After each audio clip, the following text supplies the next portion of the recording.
I decided to create a video series on workshop techniques that I used on model engineering projects.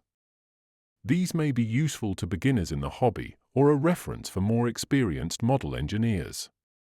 This first video shows how I fit hand boiler feed pumps on steam plants.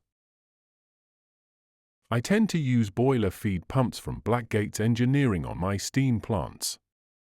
These are hand feed pumps that are used on model locomotives, but they can be adapted quite easily to fit stationary steam plants. I'll put a link to the Blackgates website in the description below.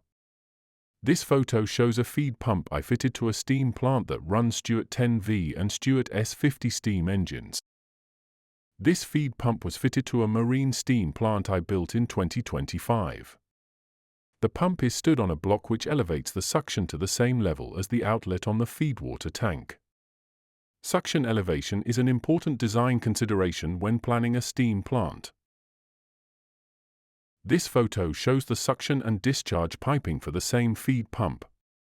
The suction piping is brass with a union to allow the feed pump to be removed easily from the plant. The piping and fitting come from PM Research. I'll put a link to the PM Research website in the description below. When using brass pipe, it's important to get the suction of the pump at the same level as the outlet of the feedwater tank. This will avoid unnecessary bending of the piping, which is very rigid over short lengths. The discharge of this pump is piped in copper pipe to the boiler check valve. This is another photo of the same feed pump showing the suction and discharge piping. The PM Research quarter-inch elbows were used to connect the piping. The use of elbows allows horizontal piping connections to the pump. This is another important design consideration to minimize the footprint of the pump and avoiding pipe bending where possible. This photo shows another marine steam plant I built in 2025. The feed pump design is very similar to the earlier steam plant I built. Here's a close-up view of the same feed pump showing the mounting block and piping connections. An interesting feature of this steam plant was a shaft-driven feed pump on the steam engine. This meant the hand feed pump and engine-driven feed pump both had to be fed with feed water. I accomplished this with a T on the suction side of the pumps as shown in the photo. In summary, there are two important design considerations when mounting hand-operated boiler feed pumps. The first is the piping connections to the feed pump as shown in the photo. The second consideration is elevation of the suction connection to the pump. I accomplished this with a mounting block as shown in the photo. To go into more detail, I'll use footage from a recent video I made for a steam test plant I'm building. For this plant I'm using a larger hand feed pump with quarter-inch pipe between the feed water tank and boiler. The techniques used are similar to other feed pumps I have mounted on steam plants. I set up the discharge fitting in the 3-jaw chuck and turned it down to remove the threads that made up the original compression fitting. I took very light cuts during this operation to avoid the fitting jumping out of the chuck.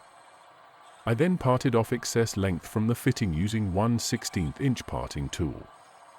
I've speeded up some of the clips in this video to avoid boredom while watching the video. I then drilled the fitting to a depth of 1/4 inch using a letter S drill, which is tapping size for 3/8" 32 TPI. I then tapped the fitting 3/8" 32 TPI to a depth of 1/4 inch. This will allow the 1/4 inch tube elbow to screw into the fitting.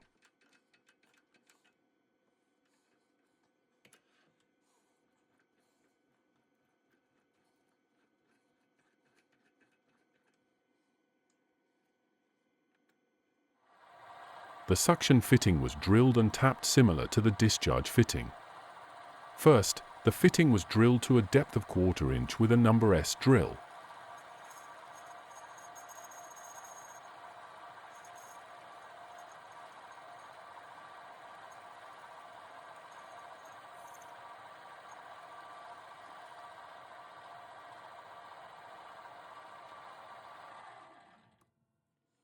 I then tapped the fitting 3/8" 32 TPI to a depth of 1/4 inch.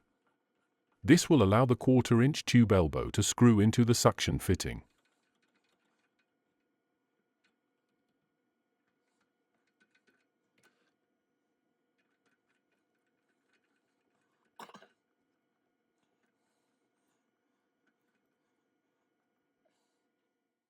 This photo shows the feed water pump with the elbows installed on the suction and discharge. During assembly, I used Loctite 542 to seal the fittings and ensured the ball bearings for the check valves were installed in the suction and discharge of the pump. I planned the mounting block using the diagram shown. The distance from the base to the center of the bushing on the feed water tank was 0.5 inches. The distance from the center of the suction elbow to the bottom of the pump mounting plate was 0.5 inches. I then added these dimensions to calculate the height of the mounting block to be 1 inch. The mounting plate is 2.5 inches long and 1 inch deep. The next step was to make the base for the feed pump. To start, I cut a piece of 1 inch 12L 14 square mild steel to length in my metal cutting chop saw.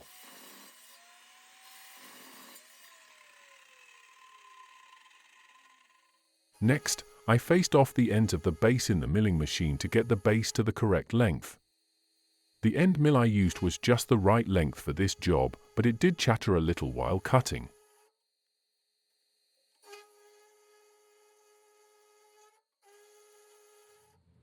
I then blued one face of the base using a Sharpie in readiness for marking out the position of the mounting holes.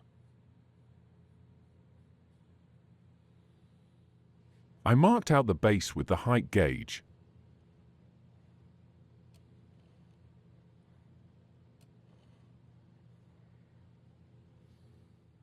I then used an optical center punch to center punch the positions of the holes in the base. This photo shows the base with the positions of the mounting holes center punched. The holes at each corner of the base will be threaded to bolt the feed pump to the base. The 2 remaining holes will be used to mount the base to the steam plant baseboard. Next, it was over to the milling machine to drill holes. This clip shows one of the mounting holes for the baseboard being center drilled. This clip shows a through hole being drilled with a number 13 drill. This hole will be used to screw the base to the baseboard using a wood screw.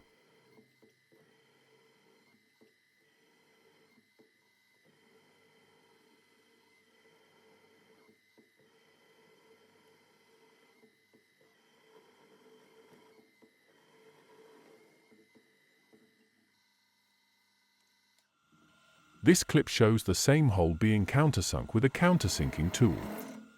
The countersink will ensure the wood screw head is flush with the top of the base.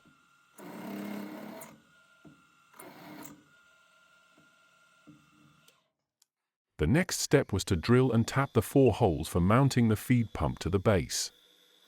I drilled the holes with a number 39 drill, which is tapping size for 540 TPI threads. I drilled the holes a 1/4 inch deep using the Z readout on the DRO as a guide.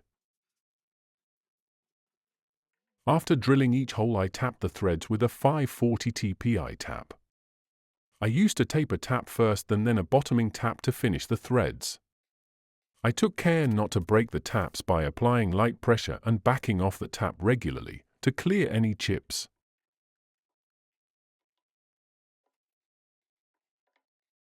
This photo shows 540 TPI studs installed in the feed pump base. The studs were cut to 1/2 inch in length before installing them. I used Loctite 242 thread locker to lock the studs into the pump base. This photo shows the feed pump mounted on the pump base. This is the typical arrangement I have used on steam plants that I have built.